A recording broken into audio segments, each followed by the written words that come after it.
पूरी पार्टी आपकी एक तरफ है, जो सियासी लीडरशिप एक तरफ है, और आप लोग 5 लोग एक तरफ हैं जिन्होंने अपने कागजात नामजदगी वापस नहीं लिए हैं। और आप लोग को यकीन है कि आप लोग अपनी नशिस्तों के लिए जिस तरीके से आपको वोट चाहिए हैं वो मिल जाएंगे कल के इलेक्शन के अंदर? असल में बात वोटों की नहीं है, बात असूलों की है, प्रिंसिपल्स की है। और प्रिंसिपल्स ये हैं कि हमें जब वादा किया गया था, हमें जब टिकट्स दिए गए थे, तो उस जमाने में वो बात जो थी उसमें सारे वर्कर्स आए हुए थे, बीच में पीटीआई के वर्कर जिन्होंने कुर्बानियां दी हुई थी। अब उस सूरत में ये किया है कि आहिस्ता आहिस्ता हमें अलहदा कर दिया गया और हमें कहा गया कि पैसे अपने अपने कागज वापस ले लें। और वो जो वर्कर्स थे जो पीटीआई के कुर्बानियां दी हुई थी, जिन्होंने जेलें गुजारी हुई थी, कैदें काटी हुई थी, उनको निकाल के ये फिर बंदे ले आए हैं जो कि एक्सेप्ट मैंने इनको इनको इनको कहा है कि इनको जितवाओ। तो अब बात यह है कि 6 और 5 का वो करके, और वो लोग जिन्होंने 26वीं तरमीम पास की, जिन्होंने अब 27वीं तरमीम की तैयारी कर रहे हैं, और 2/3 मेजॉरिटी के चक्कर में ये सारा कुछ चल रहा है, तो जिस पर लोगों को, खासकर पीटीआई के वर्कर्स और पीटीआई के जो ऑफिस होल्डर्स हैं, उनको बहुत बड़ा इतराज था। सही। तो इसलिए हमने कहा कि आप डर जाएं और आप अपने इलेक्शन लड़ें, जो कि हमारा बेसिक राइट है, हमारा राइट टू कंटेस्ट इलेक्शन। हम किसी से पूछने की जरूरत नहीं है। लेकिन एक पार्टी की सियासी स्ट्रेटेजी भी है इरशाद साहब, और वो ये है कि गालिबन उन्हें खदशा है कि कुछ अरकान मुनहरफ हो जाएंगे। जो नशिस्तों के लिए वोट चाहिए हैं वो शायद वोट मुकम्मल तौर पे उसके बारे में श्योर नहीं है पार्टी और गंडापुर साहब, इसलिए 6-5 की अरेंजमेंट की है। लेकिन बहुत अफसोस की बात है, अगर इसके पास कंट्रोल में लोग नहीं है तो इसका मतलब है कि ये अपने मकसद में फेल हो गया। ये अपने लोगों को इकट्ठा नहीं रख सका। आप पिछले इलेक्शन भी देख लें, उसमें आपके चीफ मिनिस्टर ने लोगों को इकट्ठा रखा हुआ था। पार्टी जो जितने भी उनके एमपीएस थे उनको अंडर कंट्रोल रखा हुआ था, उनको बताया हुआ था किसमें किसके लिए वोट डालने, और उसमें उन्होंने कोई नुकसान नहीं किया। उन्होंने अपने पूरी सीटें जो है उसमें सेनेट में ले ली थी। लेकिन इसमें अगर इनके हाथ से एमपीएस निकल गए तो इसमें किसका कसूर है? क्या आपका ख्याल है कि एमपीएस निकले हैं? क्या आपको लगता है कि जो मुनहरिफ होने का खदशा था ये दुरुस्त खदशा है केपी के अंदर? ये तो चीफ मिनिस्टर और इसके जो हमारी है उनको पता होगा, क्योंकि वो ये सारे अरेंजमेंट्स कर रहे हैं। अच्छा, अरेंजमेंट्स उनके पास है। लेकिन ये फिर अगर ये मुनहरिफ नहीं है, लेट्स अज्यूम कि वो ये अरेंजमेंट कर रहे हैं, तो पर एक सीट सेनेट की तहरीक इंसाफ क्यों छोड़ेगी? 6-5 पे के क्यों मानेंगे जब 7 सीटें आराम से तहरीक इंसाफ की बनती है? आपको क्या समझ में आती है ये 6-5 के अरेंजमेंट पे क्यों मान रहे हैं? असल में मैं वो बातें कर नहीं सकता आपके साथ, पर आप नशर करेंगे ना वो बातें आगे पता चलेंगी। ये जिन्होंने अरेंजमेंट्स किए उनका ना आप नाम ले सकते हैं ना मैं ले सकता हूँ। और किए हैं जिस तरीके से कहा कि ये लोग ये इनको हटा दो और इनको ले आओ, ये सारा चक्कर जो है वो आपको, अगर आप चीफ मिनिस्टर के साथ ये इंटरव्यू करें तो आपको शायद बेहतर तरीके से बता सके। हम तो प्रिज्यूम करते हैं, हम तो समझते हैं, हम तो खुद तज्जिया करके एनालिसिस करके बात करते हैं। अच्छा, ये जो ख्याल है जो बार बार आप लोग कह रहे हैं कि जो लिस्ट है, आपको इस बात का यकीन नहीं है कि गालिबन ये इमरान खान साहब ने फाइनल की भी है या नहीं की है, इस पे आपको क्यों शक है? जब खास तौर पे पार्टी के सेक्रेटरी जनरल सलमान कमराजा साहब भी कहते हैं कि ये लिस्ट खान साहब से अप्रूव्ड है, तो आपको शक क्यों है कि ये लिस्ट अप्रूव्ड नहीं है, ये घड़ी गई रही?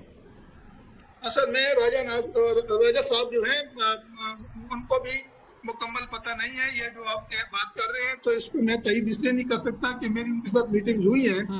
वो कह रहे हैं कि ये जो इंफॉर्मेशन इनके जो एडवाइजर हैं बैरिस्टर सैफ जो है, इसको इजाजत दी गई थी, ये 1.5 घंटा उधर बैठा रहे, बाहर आके उसने ये बातें की हैं। और बैरिस्टर साहब पर किसी का कोई एतबार नहीं है, क्योंकि वो समझते हैं कि ये किसी खास लोगों का आदमी है। सही, लेकिन बैरिस्टर साहब से फिर भी खान साहब मिलते हैं शाद साहब, और उनसे बात भी करते हैं। अगर उनको बाएतमाद शख्स ना हो तो उनसे मुलाकात से वो इनकार भी कर सकते, उन्होंने किया है माजी में मुलाकातों से इनकार। यार बहुत अफसोस की बात है, मुझे क्यों नहीं मिलने देते, और जितने अच्छे वर्कर हैं उनको क्यों नहीं मिलने देते, सिर्फ इनको क्यों मिलने देते? ये इनको क्यों आगे भेजा जाता है? क्यों इनको मिलवा के फिर बाहर अजीब अजीब बातें की जाती हैं, जो कि पार्टी वर्कर्स और पार्टी के जितने भी लोग हैं उनको सबको पता है कि क्या ड्रामा खेला जा रहा है। और उसको अकेला रखा हुआ है, उसको मिलने किसी को नहीं दे रहे, उनको तो खुद छोड़ते हैं, उनके घर की जो उनकी बेगम जो है उनके साथ जो सलूक किया जा रहा है, घरेलू औरत है और उसके साथ जो कुछ हो रहा है, बाकी लीडरों के साथ जो कुछ हो रहा है, ये जो है इसी को क्यों मिलने दिया जा रहा है, किसी और को क्यों नहीं मिलने दिया जा रहा है जो ज्यादा इम्पोर्टेंट है। शाह साहब, और कितने लोग आपके साथ राब्ते में हैं, आपके मौक़िफ़ के साथ एग्री करते हैं? 5-6 लोग आप लोग के मंजर यहाँ पे तो नजर आते हैं, लेकिन बहुत सारे कारकुनान हैं, एमपीएस हैं। अगर मैं आपसे पूछूं कि कोई आपके नजदीक कोई तादाद है जो आप बता सकते हैं कि भाई इतने लोग आपके मौक़िफ़ की तायद करते हैं एमपीएस में? मैं आपको सच बताता हूँ, इसमें जो है मेजॉरिटी जो एमपीएस हैं वो क्योंकि डर के मारे बोलते नहीं है, वो नहीं कर सकते, वो ज्यादातर उन्होंने हमें बताया है कि हम इंशाल्लाह आपके साथ हैं, क्योंकि आपका मौक़िफ़ जो है बिल्कुल वो इमरान खान के असूलों के मुताबिक है। और इमरान खान जो चीज चाहता है कि वो चाहता है कि इंडिपेंडेंट और ऐसे लोगों को लेके आए, सिंसियर वर्कर्स को, कि जो बाद में जंग कर सके इमरान खान के लिए, क्योंकि इमरान खान के साथ जो केसेस बनाए गए हैं, मैं जाती तौर पे एज अ पुलिस ऑफिसर समझता हूँ कि एक भी ठीक नहीं है, सब फेक केसेस हैं। और अजीब सी बात यह है कि 200 से ज्यादा केसेस किस तरह बन गए। मैं हैरान हूँ कि 2 साल में 200 से ज्यादा केसेस किस तरह बन सकते हैं जब वो जेल में पड़े हुए हैं। शाह साहब, एक जो बात कर रहे हैं, मैं देख रही थी वजीर आला केपी, वो कह रहे हैं कि ये वन टाइम अरेंजमेंट है ऑपोजिशन के साथ। सेनेट के इलेक्शन में माजी के अंदर भी मुख्तलिफ जमातों ने एडजस्टमेंट की, पीटीआई ने खुद पंजाब में एडजस्टमेंट की थी 3 साल पहले पीएमएलएन के साथ मिलकर, तो ये उसी तरह की एडजस्टमेंट है। इस पे आप लोगों को इतना इतराज क्यों है? ये वन टाइम एडजस्टमेंट है। असल में बात यह है कि हमारे 92 वोट्स हैं, 92 वोट्स में जो इन्होंने एवरेज दी है कि हमें 6 दे दो तो 5 तुम्हें दे दो, वो ठीक नहीं है। इसके ऊपर भी हमारे जो लोग हैं उनकी ऑब्जेक्शन है, वो कहते हैं हम 7 और 8 सीटें भी ले सकते हैं अगर हमें ओपन इलेक्शन की इजाजत दी जाए। लेकिन चक्कर सारा ये है कि फिर वही लोग जो मैं पहले अर्ज कर चुका हूँ, वो क्या नाम है, वो खफा होते हैं, तो उस वजह से जो लीडरशिप है वो प्रेशर में है काफी सारा। अच्छा, ये आज ये मैं सुन रही थी प्रेस कॉन्फ्रेंस गंडापुर साहब की, वो ये भी कह रहे थे कि चूंकि आप लोगों ने कागजात नामजदगी वापस नहीं लिए तो वो पार्टी का वोट पार्टी से लड़ जाएगा, नुकसान होगा, तहरीक इंसाफ की नशिस्तें कम होंगी इस नतीजे में, और नुकसान होगा सियासी तौर पर, पार्टी डिवाइडेड है इस वजह से।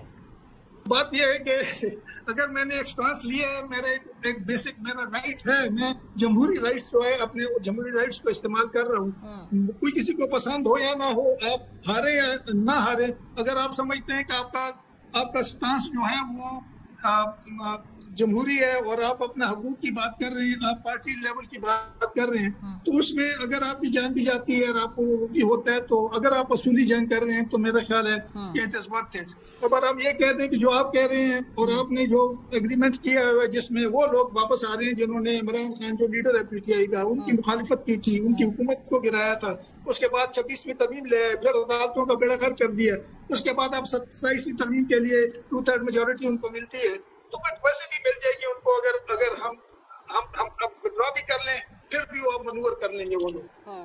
सही है। और इशार साहब, कल इलेक्शन है, आपका क्या एक्सपेक्टेड है, आपकी क्या वर्किंग है, आपकी क्या कैलकुलेशन है, कितने वोट जो है आपके पर्सनली अगर मैं आपसे बात करूं, उनकी यकीन दहानी आपको कराई है लोगों ने? बड़ा मुश्किल सवाल है ये वाला, और वो बात यह है कि पता नहीं 20-25 तक तो हो जानी चाहिए, क्योंकि एक आधी सीट तो इनको ले लेनी चाहिए। और ऑनेस्टली मैं बताता ये हूँ कि जो हमारे जो 5 में से जो सरकर्दे हैं, जो पार्टी के बहुत पुराने वर्कर हैं जिन्होंने कुर्बानियां दी हैं, उन्होंने कोई अंदाजा लगाया इस सिलसिले में और लोगों ने उसके साथ कांटेक्ट किया है। ठीक है, सो आपके नजदीक आपका होमवर्क कंप्लीट है एज ऑफ राइट नाउ? यार हमारा होमवर्क ये है, वो है असूलों पर है। हमारा जो होमवर्क है वो हमने कौन सा प्रिंसिपल्स पर हम ये एलर्जी कर रहे हैं, हम क्या, हमारे ज़हन में क्या है कि इससे कौन सा मकसद पूरा हो।